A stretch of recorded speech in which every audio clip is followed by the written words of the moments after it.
our brothers and sisters, and we are guardians of this planet, and our job is to protect them and look after them.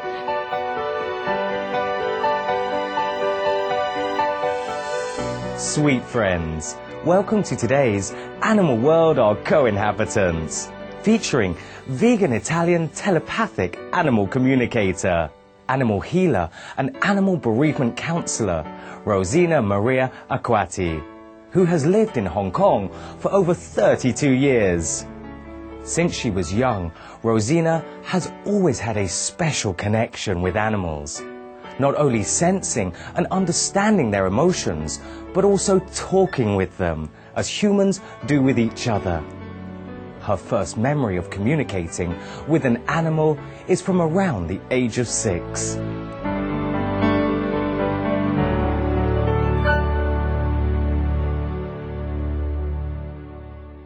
My auntie had a black cat, and we would sit by the fire, and that's how I learned I could communicate with animals, because the black cat and I used to talk. Miss Acquati's husband, a vegetarian and veterinarian, inspired her to connect with animals more deeply, and together they adopted a compassionate, plant-based diet.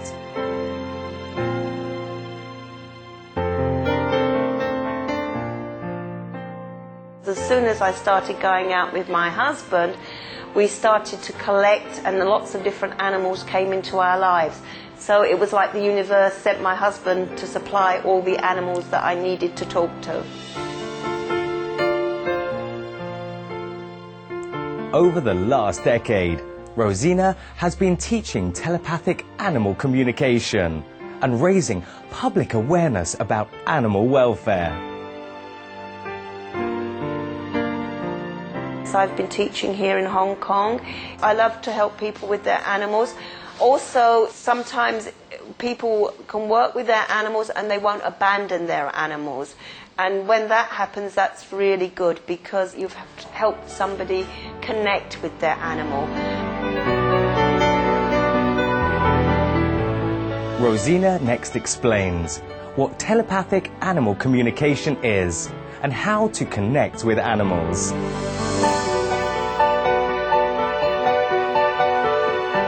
Animal communication is using your telepathic skills to communicate with animals through pictures, words, feelings and emotions. The best way to describe it for most people is like connecting to Skype. Animals have their Skype or their telepathic skills open, but we as humans over generations have closed it down. And when you learn to do animal communication, we teach you how to open it up, or open up your telepathic skills, so that you've got your webcam on or your Skype on, and the animal's got its Skype on, and you can talk to each other. So it's a little bit like Skype or webcam and the internet, talking to animals, but it's mainly coming from feelings, emotions, pictures, sometimes videos, sometimes just words, and sometimes full conversation. Language is no issue with this form of communication with animals.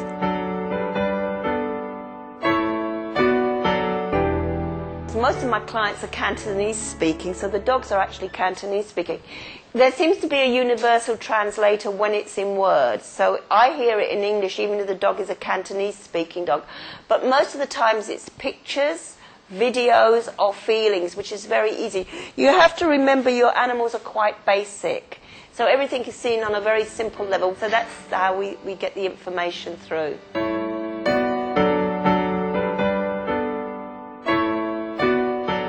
Ms. Acquati also promotes vegetarianism in workshops, showing students how to adopt this compassionate, loving lifestyle.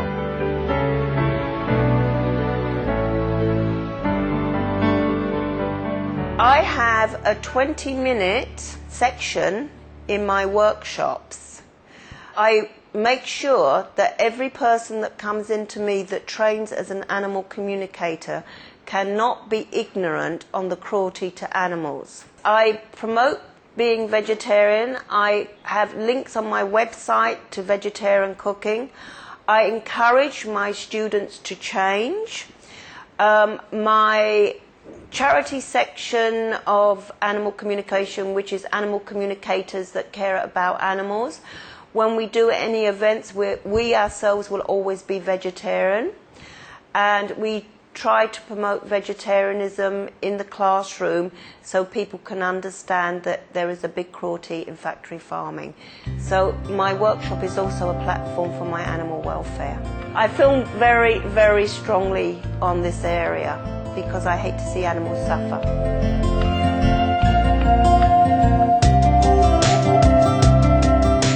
How does being vegetarian affect our relationships with animals?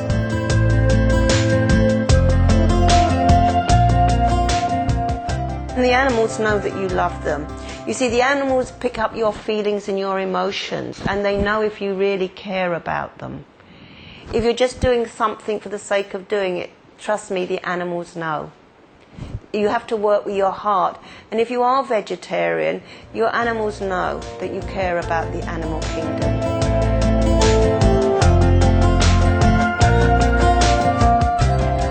What are Rosina's views on the main causes of animal suffering?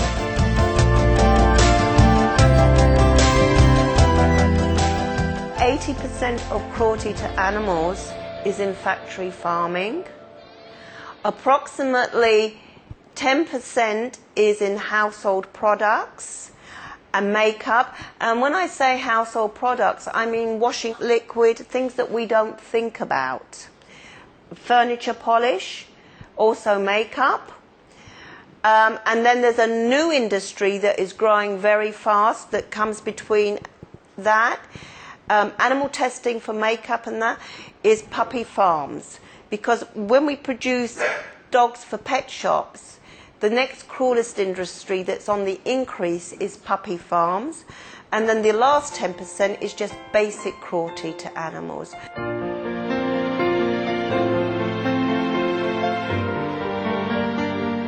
Working with animals is a great joy. So Miss Akwati loves her job and enjoys meeting and helping both people and animals.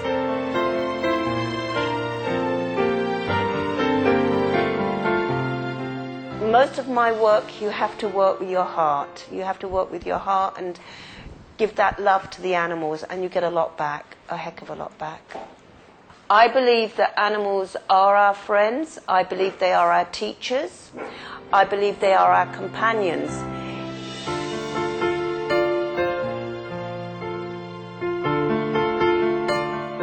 When we return, we'll continue our fascinating interview with Rosina Maria Akwati.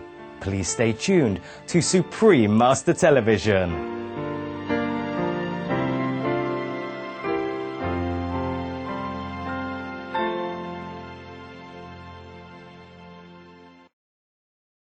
Because I'm talking to animals, and the more you talk to them, the more you can't eat them.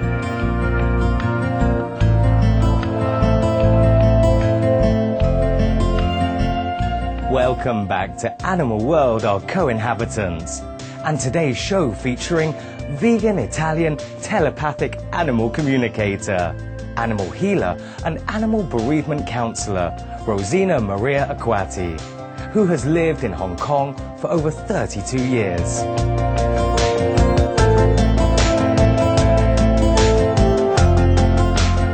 People are understanding about animal communication, and it's beginning to get international recognition because now I'm teaching in 4 or 5 places next year, and I've been invited to teach animal communication, so people are getting more aware of it. It's becoming more accepted. And people are more open to it now. So there's been a big change in the last 5 or 6 years, especially here in Hong Kong.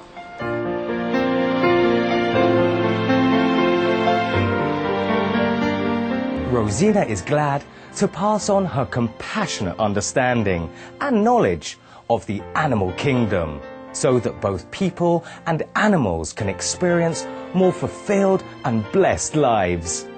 Her workshops are held in many places around the world, including Singapore, Malaysia, the United Kingdom, and Formosa or Taiwan.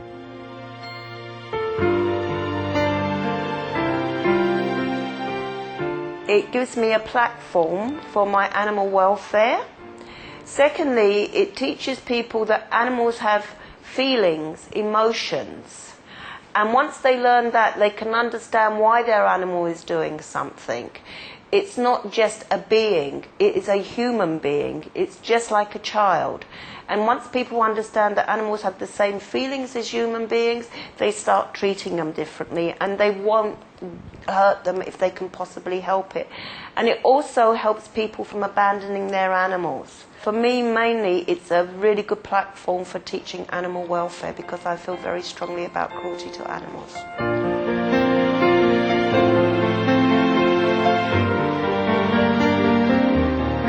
Besides her animal advocacy work, Miss Akwati also helps people who have lost their beloved animal friends through bereavement counselling.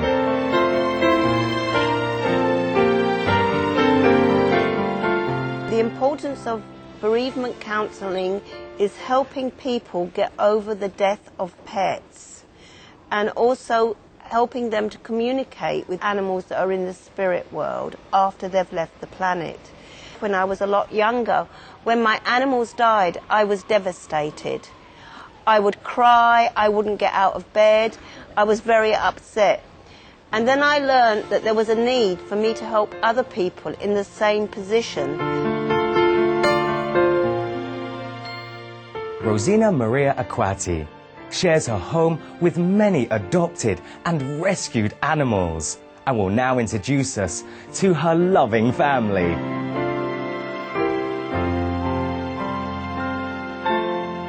My family now consists of Lady Opalite here, Lady Selenite, Master Smoky Quartz, who is my young dog, and he will not be made to Sir until he is 5 years old, Sir Jasper, Sir Topaz and Sir Malachite. These are the 6 dogs I have at the moment. As I say, they are all rescued.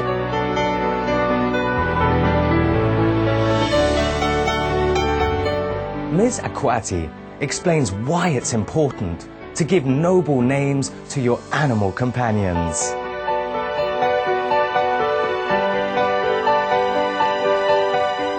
The reason I give them such distinguished names is because they have been rescued, because they have been abandoned. Giving them these lovely names gives them a good feeling of vibration and gives them a feeling of love and honour. We call them the aristocratic Pomeranians. Originally, they were street dogs or abandoned animals that nobody loved and nobody cared for. So by giving them these names, we're making them feel good about themselves and giving them a boost.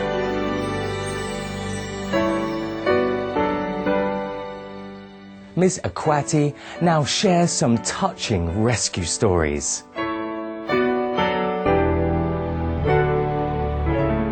We met Topaz, it was very funny. We met Topaz on a walk, a Hong Kong dog rescue walk with 90 dogs. And he looked at me with his eyes and he asked me to take him home, and I couldn't resist. So one Christmas when my husband asked me what I wanted for Christmas, I said if that rescue dog is still there, I would have him. This particular one, the breeders went bankrupt and they gave all the dogs to the animal pound. And she was old and nobody would take her, so we've taken her so that she can have a nice life in her retirement. So she's joined the aristocratic Pomeranians, and she's Lady Selenite, so she's very special. Okay, and she's a lovely dog, a really lovely person. Very quiet, very gentle, and doesn't ask for very much.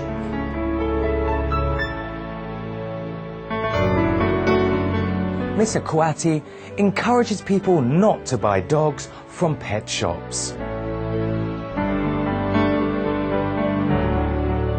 I don't believe in buying dogs. I think you should get them from animal shelters because there's so many dogs that need home.